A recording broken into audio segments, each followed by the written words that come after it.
because yeah, I mean, it's a bit of a got a bit of different layers to it. For me, just for anyone having, if anyone having to say, they can just jump in. I'm fine with that. It's just two questions that just jumped at me. I think there's a question about the singleness. There's the left out. There's the friends, and then there's the not being noticed by guys, right? So it's like one of the things is like why do you want a boyfriend? Like not not like you should have one or whatever. But I think one of the standpoints that it just comes to mind is like why?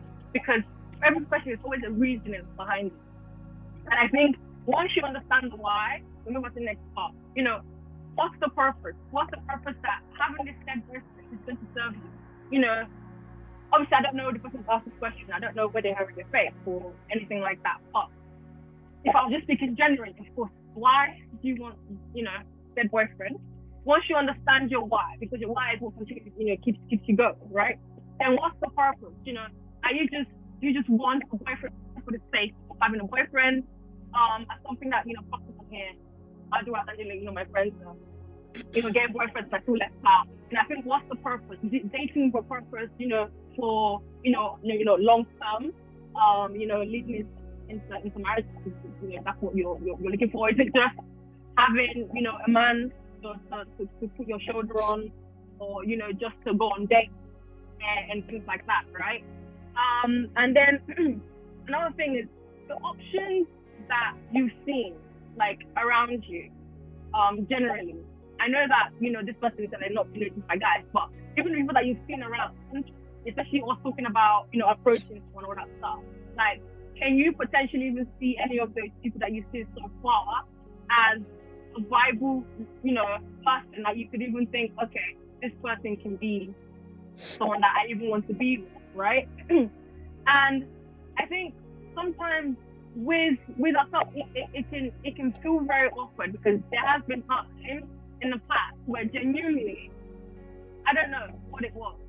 It was just I was like, is there anyone else in this area? Because it just seemed like everyone is talking to me. And this is not like this is literally like annoying. It was really annoying because it was totally distracting. Like I didn't need that second at that point. And I don't know what I remember, maybe I was bored or whatever. And then literally the next moment I was like, wait a minute.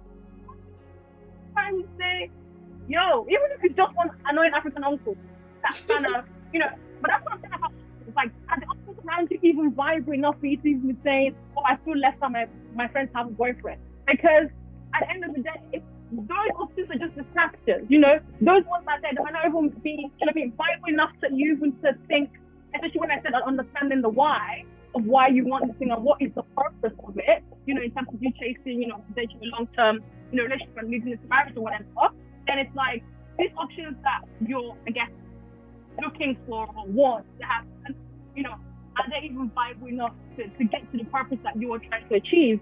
And I think like one of the things is if you're in a position like with God, it brings the best away.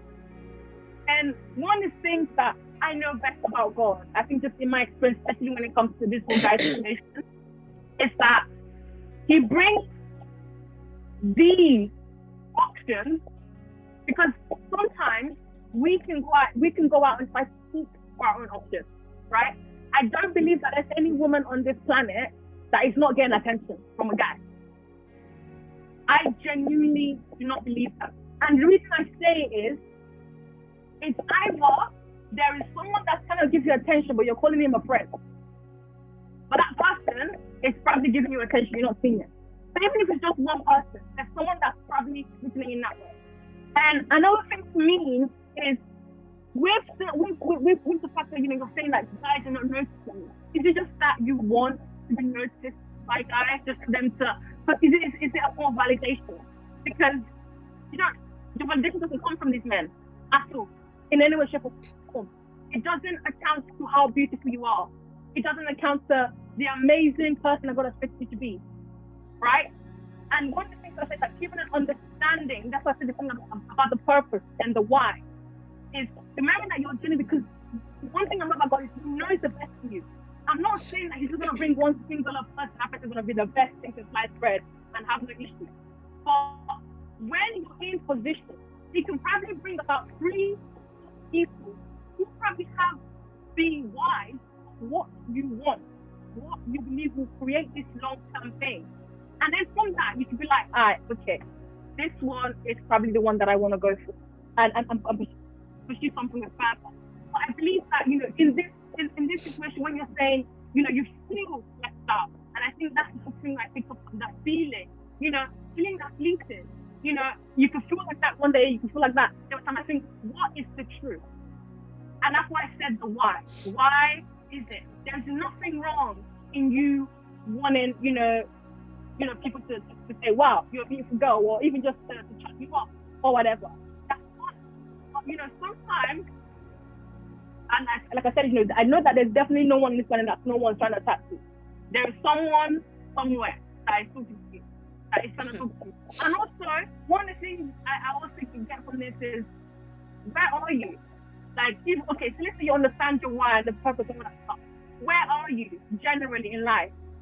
Like, are you at a point where you can actually be in a relationship, in a stable relationship? Like, sometimes we actually pray and ask God for the best man. But you yourself, you're the wrong person. Like, are you suitable enough to even be in the thing that you want? And that's why I talk about purpose and the why of doing things, right? And another thing for me is, where do you go? Because like I said, where are you in life? Like, is it that you literally go to this your one, I don't know if you maybe you go to church, because you one church every Sunday.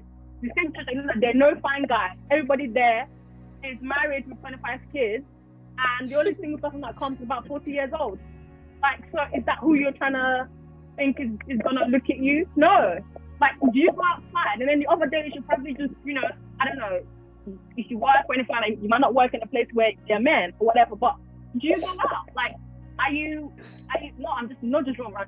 But do you go to events? Do you go to places where there's potentially people kind of spec that you're looking for? I mean, if you want a guy that, I don't know, drinks a lot, obviously you go to the club and go find that person. But obviously if you're intentional about someone like you're it's kind of swanky type kind of guy, you go to a certain event that has people like that. I'm not saying you're gonna walk in and you're gonna see the person and actually you're gonna fall in love, but I'm just saying, where are you as well? Because, like I said, position it. Like, you have to be in certain places also. People can actually see you. Like, where are you? Are you even visible? Can people even see you in the first place, even though that no one's approaching you? Like, where are you generally in life? And like, another thing is, be approachable.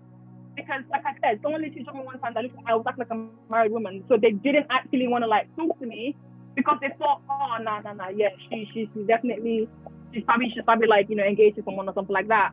So he actually had to ask for someone else, and then the person was like, no, you probably have to ask her, but it's just, are you approachable as well? And are you are you approachable? Can people even tell that you're single, let alone the family thinking, maybe I shouldn't try to waste my time because I don't know what she's, but there are preferable things I could say regarding that. But I think, it's the why. If it comes down to the why, then, that feeling of not being able to provide, well, it doesn't come from that. Like, it really doesn't, and not speaking long about this. I don't want, whoever it is, I don't know to feel like, because you're not being noticed, like, it has anything to do with who you are and how good it's going to be.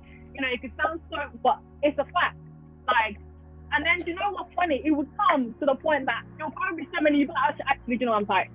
Like, but one thing that I know about God is, like, sometimes He shows us some of those things, because what happens is we can now end up, because of those many things that we're getting away, get it wrong, make mistakes, fall into different traps. That's what I'm saying about the options that we want, or the options that are available. Are there even people of substance that can even get you to the purpose? Which ask me, what is the purpose of this? Are you even trying to get to? But like I said, honestly, there are many things that you probably need to do as well. Be outside, not outside, but be in places. Like, don't be children. No one's gonna drop from the roof and come into your house and be like, oh, I know that girl. Be out and be approachable. And also, all options are not, all attention is not good attention. And these friends, that are in relationships, that have boyfriends, are they even happy? Are they just having work friends? We don't even know what's going on with their thing. And singleness is a gift. Singleness is a gift. It might sound very annoying when you're single and you're writing this, but honestly, like, if validation doesn't come to these things, then yeah, I know I've spoken a lot about this, but like I said, I'm so passionate about it. It just gets at me. But yeah, anyone to share anything regarding that, or chipping anything else, and then we'll move to the next one. Yeah, I mean, what you said at the end, like, I completely agree with it. Like, maybe because one of the things, yeah, and everything.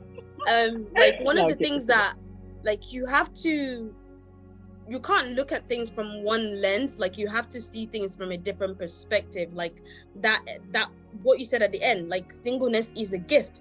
So you have to look at it at that way. Like, people think like, singleness is this thing that you have to rush out of, and you don't know it's like your greatest asset. Like, it's like one of the best things that you could ever have in life. I mean, think about it. Obviously that could never happen. What if Jesus was married with kids and stuff? Obviously, God, it would never happen. He would not be able to. But I'm saying he would not be able to do cross. Literally, the kids would be like, no, the guilt. Why you want to leave us? But like, what I'm saying is that, seeing the position that you are as a gift, because that's what it is. You can literally do so much in your life at this time. Like, you can get so much done. You can focus on your career. You can travel. You can you can maximize your time. Like, it's even one of the best times to serve God. Yes, you serve God when you're married, but like, in terms of time, like, it is one of the best times, like, to serve God, maximize your gifts, maximize your skills, and all sorts of things. And one of the things that I've had to learn is that, like, when I think about, God, he who did not spare his only son, how will he not also with him graciously give you all things? He said the humans, they can give good, even the wicked people of this world, if their child asks for bread, will they give him a snake in this? How much more your heavenly Father in heaven? And I think it stems in this truth that God has had to teach me, like, really deep it. God created you. He's the one that put the desires in us to want relationship, because he designed us that. Like, he's the one who put that. Would he now deprive you of something that he put in you? Like, I can't desire a relationship if God, like, that's something innate, like, we're relationship beings, like, we want, and God is the one that put that, and he's the one that created you, and he loves you. So why would he now, I'm gonna deprive her of this thing? No. He sent his only son for you. And I think it really boils down to that, knowing how loved you are by God. Because when you really know how loved you are by God, nothing will move you. You don't care if everybody around you is getting married. It matters nothing, because you know God. And God is not cheating you out of anything. And he knows what we can handle. Like, sometimes you're like, oh, I want this. And then the thing comes and you're like, oh my God, this is too much for me right now. You can't even handle it. You're probably not even like ready. Like, are you even ready to receive this thing that you want? Yeah. Like, so it's like, God knows what's best. He knows when you can handle this. He knows, what, and you have to know that. And you have to know that when you having this thing or not having it means nothing. It's good to have. It's good to be in a, but it actually doesn't, like what you said, it doesn't change. It doesn't validate you, because again, with Jesus is our identity. Like, it is who I am. He is my life. Like, nothing, if I'm jobless, if I'm homeless, if I clean the toilet for a living, like, whatever it is, it doesn't change who I am in Christ Jesus. So you being not, and I think it also stems from the point that, maybe something that I've done is like, are you glorifying relationship? Are you idolizing relationships? Are you putting those things before God and thinking this is the best things, like you said, since sliced bread, and it's better than God? So you have to like evaluate all those things as well, and really boil down to the root of it, that look at your singleness from a perspective of, one, it's a gift, and also do you really know how much you're loved by God? Because maybe you need to go back and check that out and really know how, because when you know how loved you are by God, I think it gives you confidence, and you don't even worry about one thing, because God is, and yes, you can pray about it, voice it, you don't have to deny what you desire, but you know that God, you said, he's not withholding any good thing from us, and God is the one that created relationships, so he's not withholding any good thing from us. So know that you voiced it to God, and because you know God, he's gonna position you, he's gonna help you, and you as you hold that faith, you step out at opportunities, and know that God is the one that's gonna orchestrate your love story. Like, don't try to manufacture it. It's never gonna work. God is the beautiful, creator. So let him do it, and you just rest in that. So that's what I'll add to that.